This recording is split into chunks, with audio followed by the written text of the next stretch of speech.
Hey some users, most of you have already received the HyperOS 3 update and are facing heating and battery drain issues. And if you check your battery stats, you will notice some apps consuming a lot of power even when you are not using them. But the real problem is there are also some hidden settings behind this. So in this video we will fix this by applying a few powerful settings that will help optimize HyperOS 3, reduce battery drain and control heating.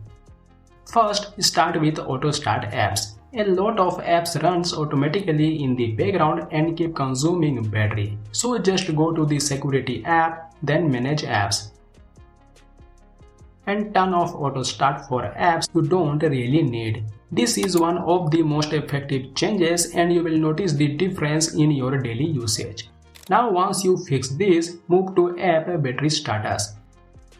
Here you will notice a bunch of apps consuming battery in your daily usage. So set unused apps to restrict after 10 minutes or fully. This will stop them from running in the background and directly help in reducing battery drain.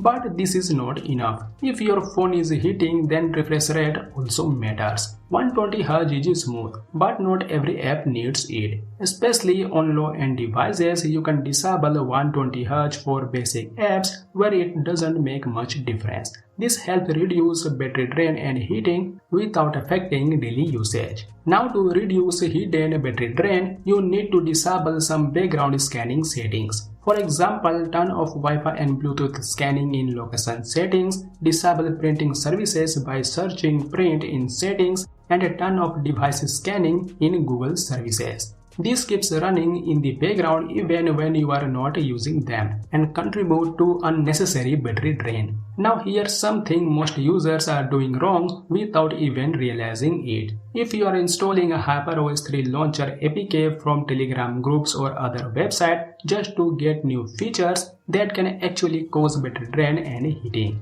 These versions are not properly optimized for your device, so it's always better to use the official one. Along with that, ads and recommendations also create extra load in the background. I have already made a detailed video on this, so you can check it from the card above. Another thing people misunderstand is virtual RAM. It doesn't really boost performance because it uses storage instead of real RAM, and that can increase heating and battery drain. So keep it low or off is a better option. Next is background data. Not every app needs internet all the time, so you can turn off background data for apps you don't use.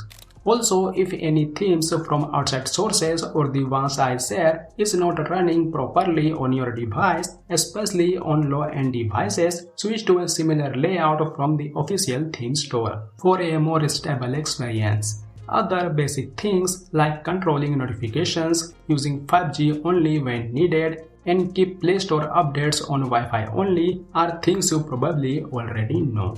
And finally, for better results, turn off unnecessary auto sync, avoid too much hotspot usage especially on 5G, and apply wallpapers through the personalization settings rather than the gallery for a better experience. And when you start using these changes in your daily usage, you will notice your phone becoming more optimized with better battery backup and less heating overall. Try them out and see the difference for yourself. That's it for today's video. I hope you found this helpful. If you did, don't forget to like the video and subscribe to Mobile Funda for more HyperOS 3 tips and tricks. See you in the next video. Till then, keep exploring.